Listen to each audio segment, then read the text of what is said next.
Welcome to the Weather or Not and to What Degree podcast. I'm First Alert Meteorologist Chrissy Kohler, joined alongside by Bryan Bachman, First Alert Meteorologist Bryan Bachman. Good to see you, yeah, as always. To see you. Yeah, we're winding down on winter, Bryan.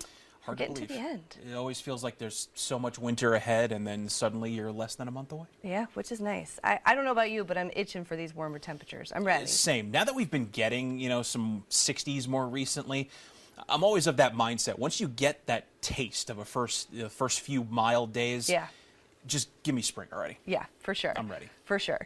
I think, though, the one big headline that we're taking away from this winter, Bryan, is that a lot of people, the snow lovers specifically, a little disappointed with this winter. Right, because, this is an El Nino winter. We're going to get into that in a second. But, one where that has tended in the past to lead to some of our snowier winters here in the southeast. So the hopes were up there, just hasn't quite materialized. It really hasn't. After the, ironically enough, the second wettest January on record. Right. So it's not like we didn't have plenty of opportunities. Yeah. We've had plenty of precipitation. We just never got the cold air and precipitation in place at the same time. No. Just Stars didn't align. Yeah, no. And you mentioned that it's an El Nino winter, which is when we typically would see a lot of our snow events. So let's, I guess, start off talking about what an El Nino is. And that pattern has to do with what's actually going on in the Pacific Ocean, where we've got those Pacific trade winds that end up with warmer than normal water temperatures, right? That's right. Yeah, it's warmer than normal waters. I think we have a map for that, too. We can show that. Warmer than normal waters along the western shores of South America. There's a lot of directions in there, so you got to kind of take your time explaining it. So then, so that then in certain years that trade winds then weaken and push that warmer back towards the coast of South America. Right. Yeah. And then that leads to those kind of differentiations in the patterns, which typically leads to a little bit of a wetter winter, which we certainly have seen for our area, but also the cooler temperatures, I think, is one of the big things that we typically see, which I feel like we've gotten several. Yeah, I mean, we had that cold snap in the middle of January. We had lows in the teens, highs that only made it to the 30s, including across South Carolina. So the cold was there, the moisture was there. They just never kind of met and shook hands for us to get the snow to come out. Yeah, which is kind of a bummer, I think, for a lot of people who were excited for maybe the possibility of snow, especially because of the history that we typically have here in the South. It's been some very snowy winters when we have had El Nino in the past. It's pretty impressive, the numbers. Yeah, I mean, you look at some of these numbers here. We've got 12.5 inches that we had back in, that's going to be 1965 to 1966, that particular winter there. So we had quite a few inches of snow there. 4.6 inches of snow back in 1973 to 1972 to 1973 there. And then 12 and a half, Bryan? Another foot and a half back in 87, 88. Some wild numbers, but not foolproof. Right. Not foolproof. We had an El Nino there, a particularly strong one. I think the early 90s and the mid 90s ones were the ones I think that really popularized the term and put it kind of more into kind of a household name. Yeah. That year, interestingly enough, nothing. So it's not a guarantee. It just vastly improves the odds of us seeing snow. Well, and I think that's what's important to note is that, like, in the weather, we're always, first of all, we're forecasting, we're trying to predict the future, which is a tough enough job in and of itself. But a lot of times what we're doing is following patterns. We're looking at, hey, these are the patterns that we're picking up on. But they're not always foolproof. Sometimes. Yeah, and it's always such an even bigger roll of the dice when you try to do it over the course of a season. Right. You go 2-3 months out. That's when it becomes more of a game of, like you said, trends, averages, and a lot more looking at kind of trends like these, where you look, okay, we've got an El Nino year coming up. What's it done in the past? Right.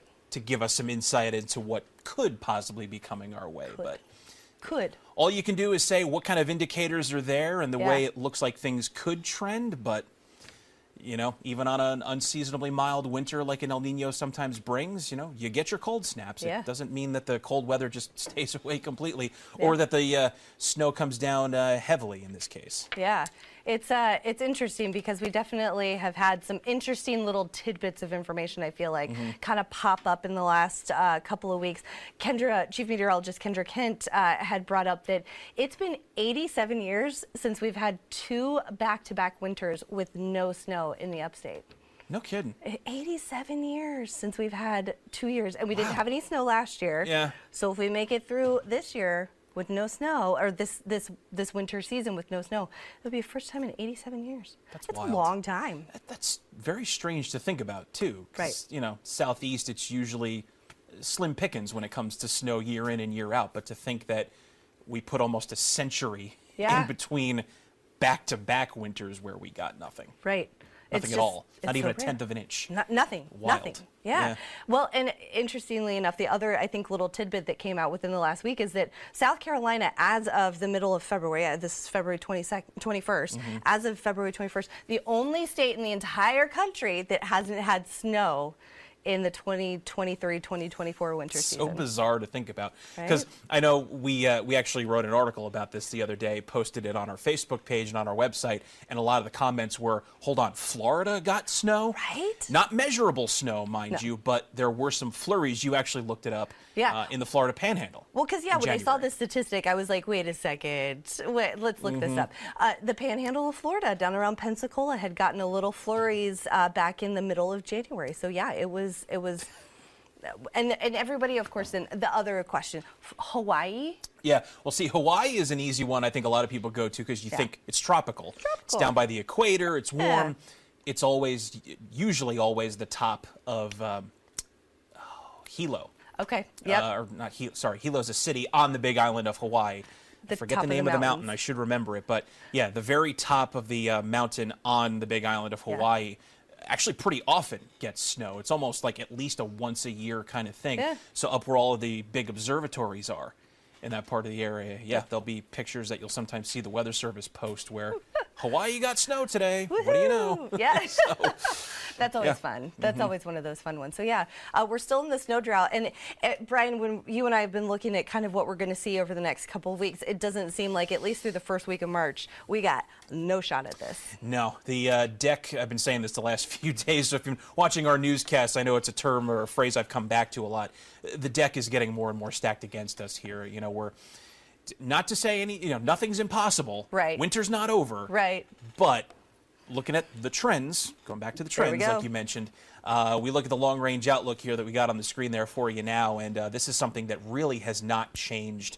You know, we get this updated every single day as far as the 8 to 14-day temperature outlook. So this is looking out a full 2 weeks ahead in time. Right.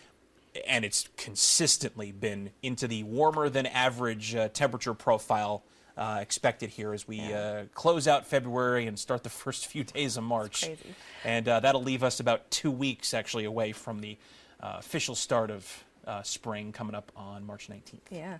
So, interestingly enough, the question got raised to me in the newsroom today that when was the latest we'd actually seen snow in the upstate?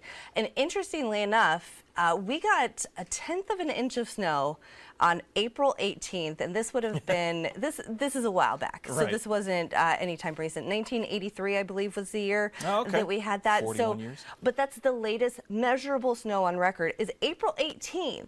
So I think a lot of people think when we get to the end of February, we're done with winter, it's over. But, on average, we do get a little bit of snow. The average snow in the month of March is about like 1/2 inch of snow. Right, it very quickly starts to drop off once we kind of get past January. I believe January is usually the snowiest peak month, right? And then it Yeah. drops off pretty quick. But I will say, even though we don't think it's going to happen in the first week, through the first week of March, we're not completely out of the woods quite yet. Stars could align. You never know. You can get almost any kind of weather at any time of year. You just need the right conditions. That's right. At the right time. Yeah.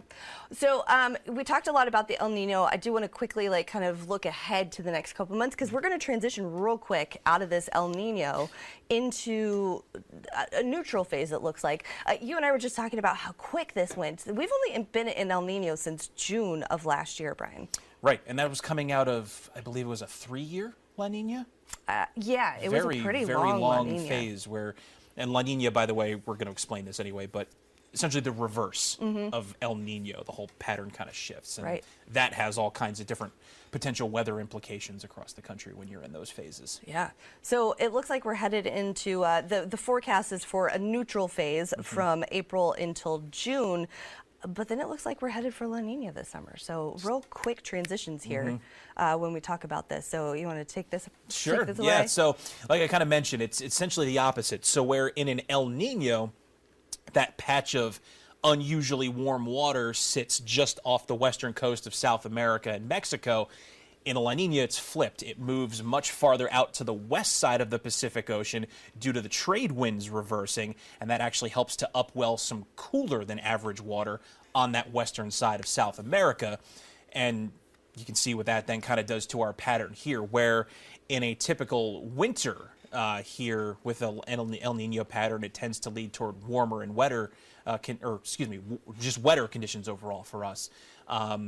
A typical La Nina summer here in the southeast marked by warmer than usual conditions, and we're kind of sitting right on that dividing line where, things tend to be a bit on the wetter side. So, if that pattern were to come to pass, it could be setting us up for a hot summer, hotter maybe than, average a decent amount of the time, maybe a much more humid summer. And, again, right on that dividing line could also mean more rain, in the forecast at times. Not that, showers and thunderstorms aren't a almost daily occurrence here in the summer, but maybe they pack more rain. Yeah.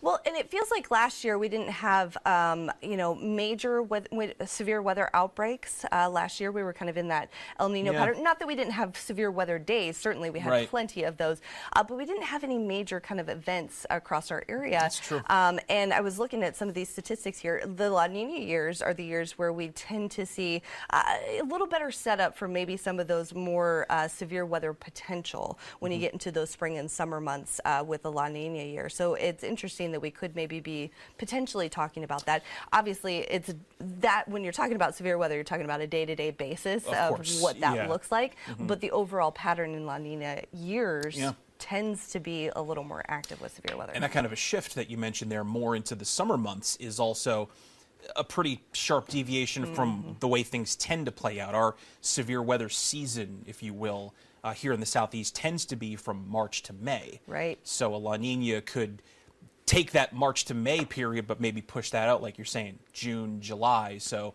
where you're still getting the thunderstorms maybe on a day-to-day basis, it could be that maybe we get more organized systems that come on through and just increase that severe weather potential, or just maybe even some of those day-to-day thunderstorms just are stronger as a result.